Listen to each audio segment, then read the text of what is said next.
Welcome here to a special edition of the Husker Online live show. We are live from New York. As you can hear, Husker fans, we are live at the Pinstripe Bowl. Sean Callahan, Steve Sipple, Robin Washington here. As, we are right in the heart of the action.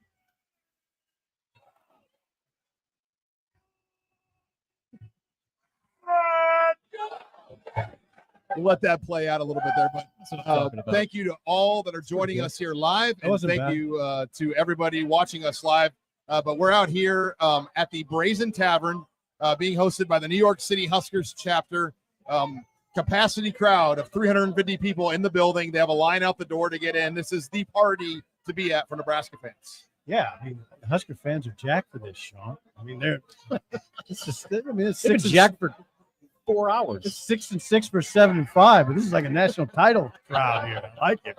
Well, we got a full show here, and we thought we'd just keep it simple. We're going to do Husker Online headline style, and forgive me, I don't have headphones. They have headphones, so we're going to do our best to. It's like a no huddle offense on the road right now. I can hear you great. You got me good. Okay, good.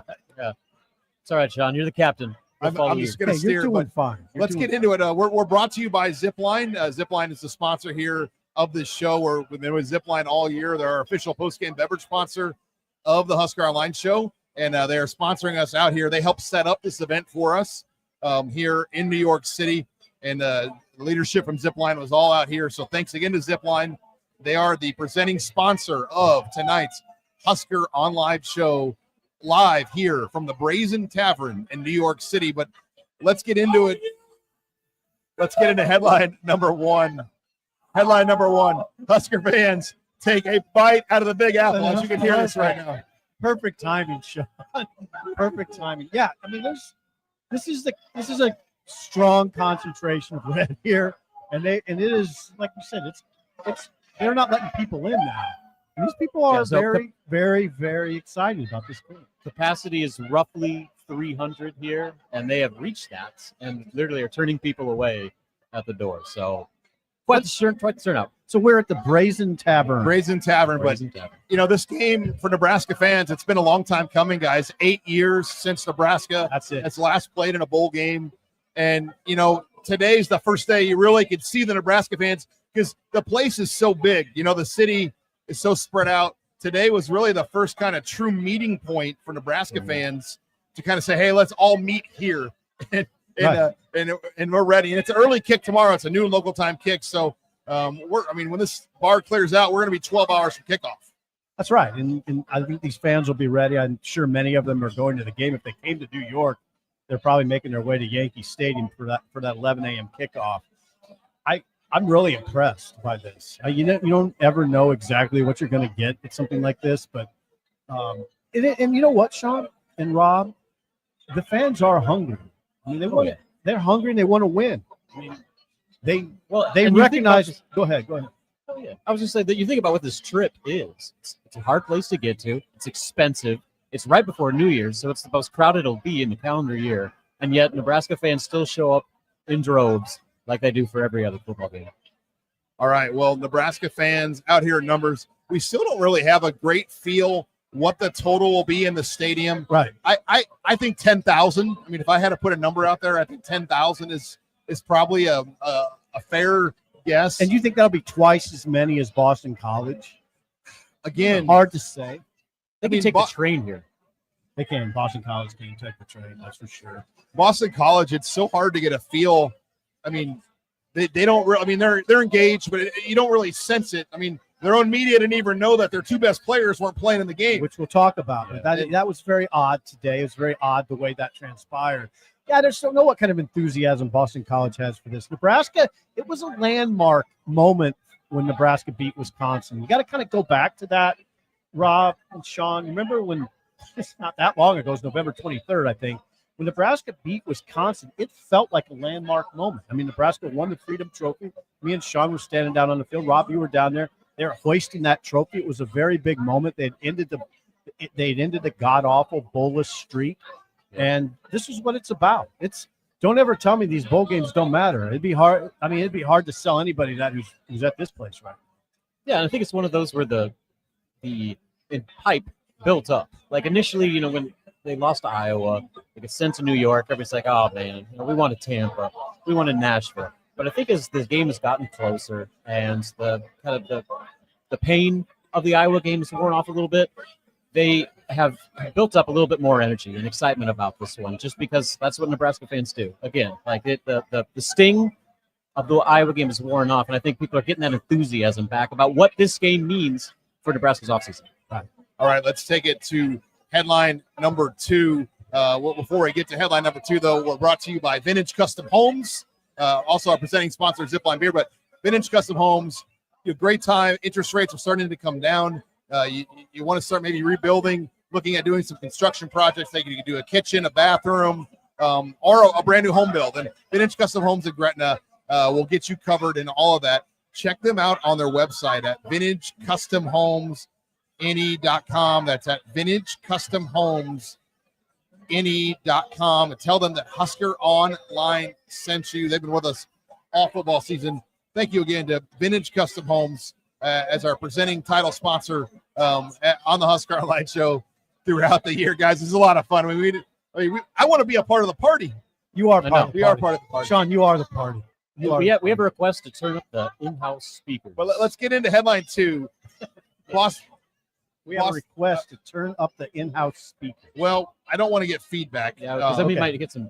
We'll do our best here, but We're Boston College will be without 2 of their best players in the game. They're without a pass rusher that had 20 and a half TFLs and 16 and a half sacks. Sean, you're going to have to help me with the name. His name is Donovan. Ezeruku. Yeah. Ezeruku. Yeah. Ezeruku. And this is a serious loss for them. I mean, this could have been sort of, you kind of flash back to the Tennessee game in the Music City Bowl when their left tackle took over the game. And Barnett. Derek Barnett. Now, I'm not saying Gunnar Gatula wouldn't hold up, but it'd be tough. I mean, this is no offense to Gunnar Gatula. This guy had 16 and a half sacks. He says school record for sacks, guys. And he's not playing. And they didn't Bill Brown wasn't asked about it till today who asked him, Rob? I did. Our very own Sean Callahan. So Sean asked Bill O'Brien on this Zoom, and O'Brien just said, yeah, we're going to be without 2 of our best players. I'd say they're 2 best players. The other one's name is Ozzy Tapila. He was an all AC offensive tackle. Yeah, Ozzy Trapillo. Yeah, Ozzy Trapillo. Close enough. All AC. Those guys were both first team all ACC. Not playing in the game. Huge development in Nebraska's favor. Just gigantic. Yeah, and I think you look at what Nebraska's been able to do as far as holding off these bowl opt-outs. I mean, they lost Isaiah Nayor, but really there haven't been any opt-outs of consequence or really at all. I mean, guys hitting the portal, but as There far have as been guys some just portal, but yeah, not playing, certainly of this caliber, that's a huge advantage for Nebraska. Yeah, I'm trying to think. I mean, if you're trying to make it, well, it'd be like Ty Robinson opting out. Yeah, right. That's the equivalent. Yeah, He's their best defensive player. Yeah, it'd be like Ty Robinson and Ben Scott saying no go. Or Bryce Benhart. Yeah, right. That's a probably better comp. Yeah, I mean, it'd be gigantic for Boston College if that happened. So that was significant news. Nobody found out till today on that, which was odd, wasn't it, Sean? And I'm just wondering, would Bill O'Brien just kind of let that go to kickoff and not have said anything? Probably. Yes. Yeah, I mean, the answer to that is yes. And that's why I phrased it. I'm like, all right, I'm going to open the door, and then I'm going to give you a specific data point about your best player Right. that you're going to have to answer. Right. No dodging that one. And Yeah. then one of his local guys followed up and asked about this situation, what led up to it. And he was like, "Hey, can we just talk about the game? He didn't Can we want to talk talk about players that are here on the team." He was offended by it. He did not want to. Now, He wanted no part of it adds stress to his life. I mean, It absolutely you does. take those 2 guys off, it adds a lot of stress. It's got to be harder to beat Nebraska. This is what that does for this game. It changes third down Oh, God, yes. on both sides. Yeah. You take away their NFL right tackle. Well, guess what? Ty Robinson, Nebraska's pass rushers, MJ Sherman, they're going to get home a lot more on third down. Then on the flip side, Bryce Benhart, Gunnar Gatula, by the way, both their families at the show tonight. We ran into them. They're both the Benharts are here too? Yeah, I talked to Gene Benhart, Yeah. and they're both here tonight. But they're, I mean, look, they're competitors. They probably wanted to go against Ezeruku, but for them, their day, it will be a lot different not having to face him. Right. And I will tell you this. Gatula Benhart would absolutely want to face that pass rush. They absolutely want to face it. They don't want a game where he's not in it. But, I mean, from our standpoint, looking on from the outside, yeah, it's good for Nebraska.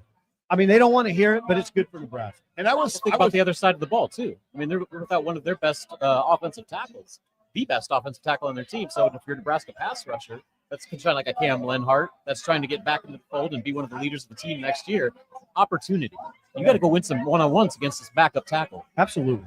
And I was honestly surprised. Like, I'm like, there's no way this guy's playing in this bowl game. Like, when you looked at what his numbers were, first-team All-American, 16 and a half sacks, like ACC Player of the Year, there was really no reason for him to play in this game. Because we're talking about a sure – Rob's the NFL expert on this panel. He's a surefire first-round pick, right? He's a consensus first-team All-American. Yes. First round. First round. Yeah, I mean, he had 16 and a half sacks in the ACC. Now, I don't know what the draft projection for the offensive tackle is, but, like, it would be like Ty saying no-go. I mean, it would – Ty Robinson. Ty Robinson could say no-go. He could have. We do a good job in the media of sort of talking about players that opt out. We should talk more about players who opt in. And Ty is a great example. Nash Hutmacher is a great example. They don't have to play, but they're playing. And especially Ty, who I think has worked his way into the first-round conversation. Especially the they gave this week. Yeah. And Ty Robinson, he's number 6 right now on the Mel Kiper defensive line board right now. Okay, now that might not get you first round, but it'd be first or second, right? Second day, I would say. Second day guy. Oh, I'd say second. Yeah. Is that second round? Second and third round, second day. Yeah. So safe. Right. Safe projection is second or third round. Simple. I'm going to put you on the spot here before we go to headline number 3. Thank you for joining us here. We are at the Brazen Tavern in New York City. Capacity crowd full of Husker fans. This is the official party to be at if you're in New York City. Thanks again to Zipline Tavern. They are Zipline Beer, excuse me. They are the presenting sponsor. They've been with us all year long, but also another sponsor that's been with us from the get-go, Steve Simple, is who? Way to team me up, Sean. You did good there. Larson Motors in Nebraska City. We talk about this every single week, and we should talk about it every single week. If you're looking for a new vehicle, how about go to Larson Motors in Nebraska City? Larson Motors is one of the Midwest only dealerships with all those major brands that you know about. This is Americana, Chevrolet, GMC, Hummer, Ford, Chrysler, Dodge, Jeep, or Ram. Getting one of those brands has never been easier. So start your new experience today at LarsonMotorGroup.com or at Larson Motors in Nebraska City. Larson Motors, real people, guys. Real deals. Real deals. Sean, I got a little bit of breaking news. What's the breaking news? According to On3's Pete Nakos, as of 7 minutes ago, Nebraska safety Kobe Bretz has withdrawn from the transfer portal and will return to Nebraska. Wow. Interesting. I never really understood why he went into the portal in the first place. It felt like he was on the right path to get his opportunity. He seems like, Sean Singleton is, he's moving on. Gifford is moving on. There's a path there for Bretz, right? I mean, there's a path to start at safety. Yeah, I mean, he was in the 2 deep this year. Right. He's playing. Yeah, good. Welcome him back. Hey, guys. And it's informative. We always got to understand, just because someone goes in the portal doesn't mean they're gone for good. They can come back. We saw it with Jamari Butler. We saw it with the running back, Emmett Johnson. We saw it last year. Not everybody has that option to come back, though. That's the other key. Like, I think there's certain people, the way they exit, it's not probably a very smooth exit. And maybe so I don't think every portal entry, as Matt Rule has said, is created equally. Helps when you're on the 2 deep, right? Helps when you're on the 2 deep. Well, guys, before I take it to headline 3, we have a few super chats I want to slide in here. Oh, geez. Huskers is number 1. I know you guys got to New York City the other day, but it's a game getting much attention locally. Have you talked to any locals if they are aware that there's a game tomorrow? And I will say this. We have talked to some locals that are aware of it, But when you're in Manhattan, there are no locals. Like everyone's a tourist here. Right. Well, yeah. Right. I mean, it's not okay. I mean, here's the bottom line. Guys. This is not a college football town. No, this is not a college football. When I was here in 2018 for the Big Ten tournament, for some reason the Big Ten wanted to play their basketball tournament up here, you would have no idea there was even an event happening. This was at Madison Square Garden, like right in the heart of Manhattan. And there's some signage, but no one knew a tournament was going on. I think it's a similar deal. College football. Now, I noticed it when I covered when Eric Crouch won the Heisman in 2001. I was here, and I was just struck by how many people had no idea what was going on. And they don't. It's again, Sean, you know this. It's a pro baseball. It's NBA basketball. It's other stuff. It's NFL football. It's hockey. College football is far down the line. It's far down. All right, Herb Pease just wants to chime in. Go Big Red from the Bronx. Herb, and we met a lot of great Husker fans here, and Herb is hopefully going to be at the game tomorrow as well. Shane comes into the super chat. Thank you for all you guys do. Listening from Lincoln. I wish I was there having all the fun. Yeah, as you can hear behind us, it is rocking right now at the Brazen Tavern. There are people having a good time, I will tell you that. Tommy comes in. Thank you, gentlemen, for all the work you do. Sip, I need a 100 at some point on the show. Go freaking Red. Hundo. And then one more we got here. Let's see, from Lane. With Boston College missing two of their best players, Boston College not really being able to pass the ball, and Nebraska's rush defense, do we still believe it's a 3-point spread? Now, the spread's at 4 now. And I could see it being around 6 by kick. That's my prediction. I bet it will move up for Nebraska. Yeah, I mean, let's be real about these losses that Boston College we found out about today. It's gigantic in this game. I like Nebraska's chances a lot more today. I mean, the two best linemen on both sides of the ball. Well, and the pass rusher can take over a game. I mean, we've seen it. Right. So he's out. Oh boy, it's great. It changes third down. Yeah, and what do I say every single third down, Sean? Sean, this is a big one. I mean, it starts in the first quarter, but every third down feels big. All right, headline 3. We'll get our first look at John Butler as defensive coordinator. Robin, what are you looking for out of John Butler in his debut? Yeah, I'm not expecting a complete overhaul of what they've been doing defensively. I don't think I have enough time for that, but I do want to see when he picks and chooses his aggressiveness. We just talked about the advantage they have of having a backup tackle on the right side. How much does he attack that? Does he throw extra players in as blitzers, or does he sit back and try to generate with a 4-man rush, thinking that his edge rushers will be able to win those one-on-one matchups against that backup tackle? So, how he attacks this Boston College offense, and particularly how he attacks the run game. You know, they were really good stopping the run all season long. Are they able to continue that with the majority of their front 7 coming back for this game? I mean, that's what this game's about, is how well do they stop the run. It's not like Boston College is a juggernaut that way. They're 47th in the nation rushing. I think they average 176 yards a game rushing. It's good. Yeah. They're good, but come on. Are they better than Iowa running the ball? No way. They don't have a better running back. No way. So what did Nebraska do against Iowa's ground game? Just shut it down. They shut it down. I bet they shut down Boston College's run game. I think they need to come out early, though. Ty Robinson, Nash Hutmacher need to establish the tone with some quick 3-and-out type series and then allow the offense to get going, and then it's game over if that happens. Who's the third starter with Jamari Butler gone? Lenhart? Yes, Lenhart. Yeah, it's Lenhart. Okay, he's black. He's still in a black. He was in a black shirt at practice. Okay, so that's good. This is that's a big game for Cam. Then you have Van That's why I mentioned him. Elijah Judy, and then Keona Davis. Big game for those guys. That's your second 3 coming in. Right. And then Dylan Parrott has played. I think we'll see Dylan Parrott for a handful of snaps in this game too. Huge game. He's traveled almost every road game. Huge game for all those guys you just mentioned. Huge. I mean, they can set the tone for next year, but this is a game where Nebraska should shut down Boston College run game, and then you should be okay. Now, as far as John Butler goes, tough month. Rule talked about it today on that Zoom call. Tough month for Butler. He's still coaching the secondary. Yeah. He's leading the defense. He's without a defensive line coach. They're still without a secondary coach, obviously, until Addison Williams comes. This has been a tough month for John Butler. I mean, I'm sure that he really had to compartmentalize his time very well, because there's also recruiting. recruiting outside players, there's recruiting portal players, there's recruiting your own roster. And by the way, there's a game plan to deal with.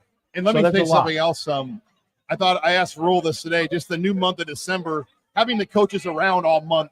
This is a different December because a year ago, if John Butler was the coordinator, he wouldn't have been around. Right. I mean, or there wouldn't have been as many coaches around to help him either.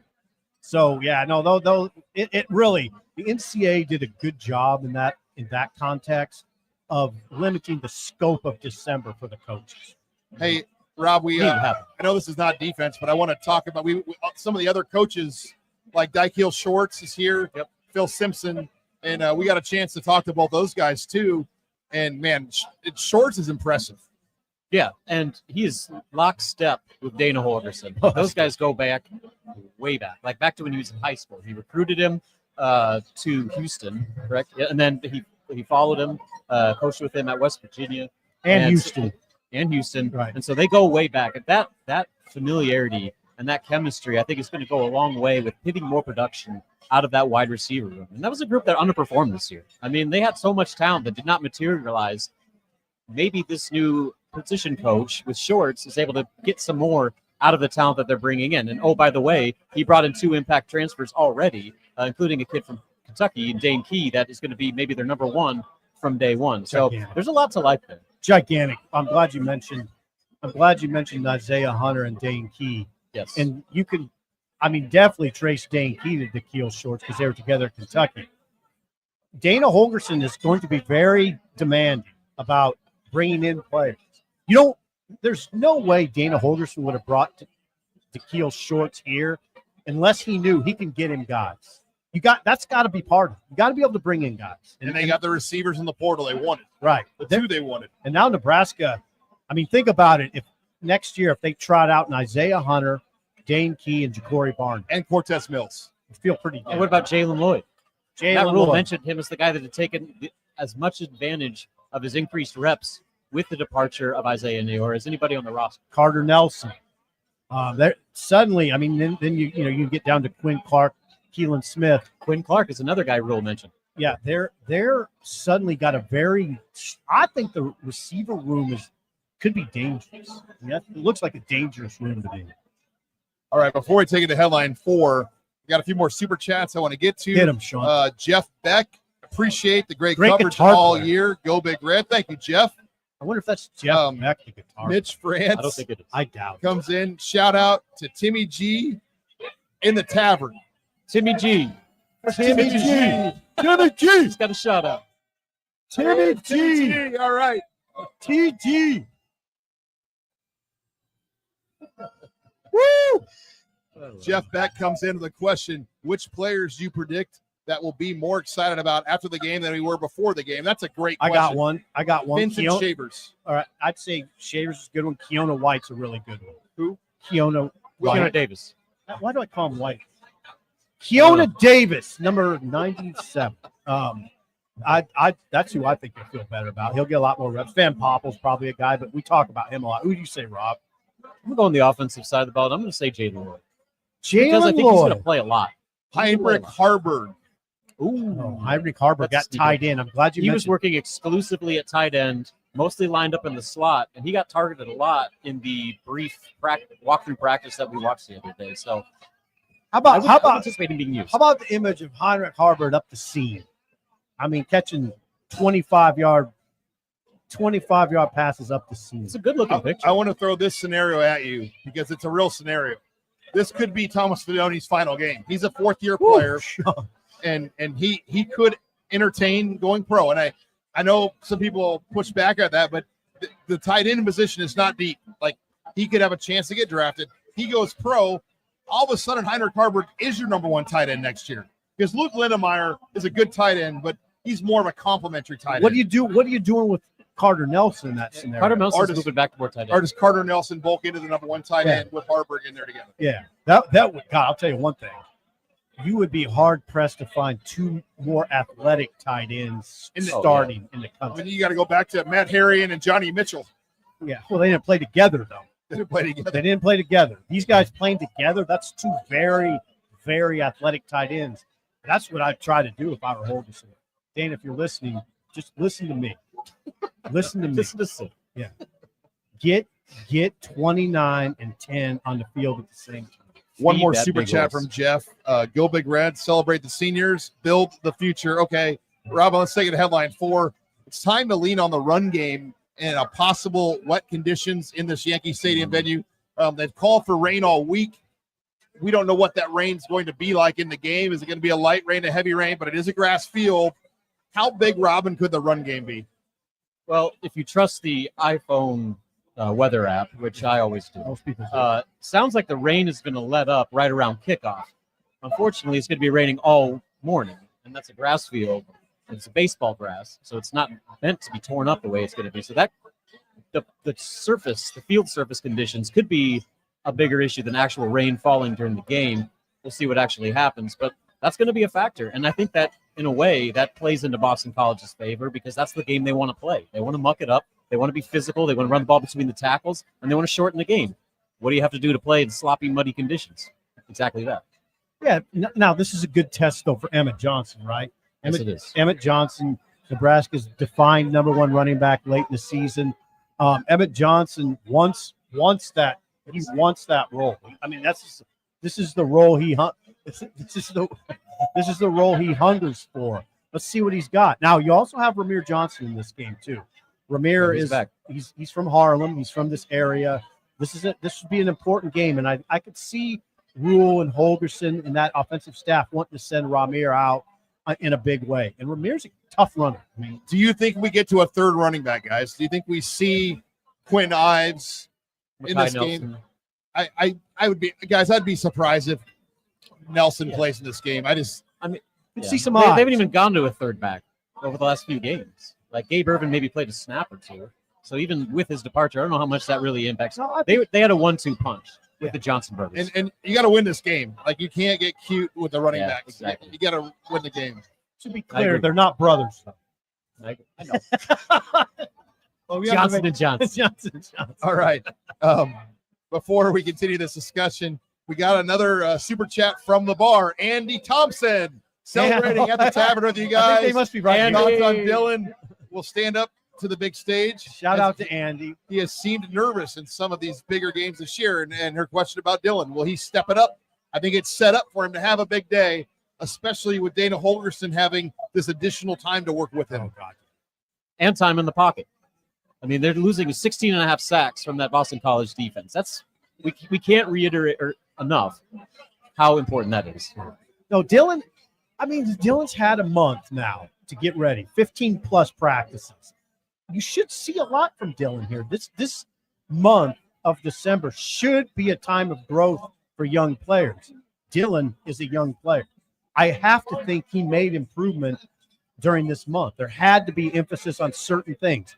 And I hope we see it. I hope you see growth from Dylan in this game.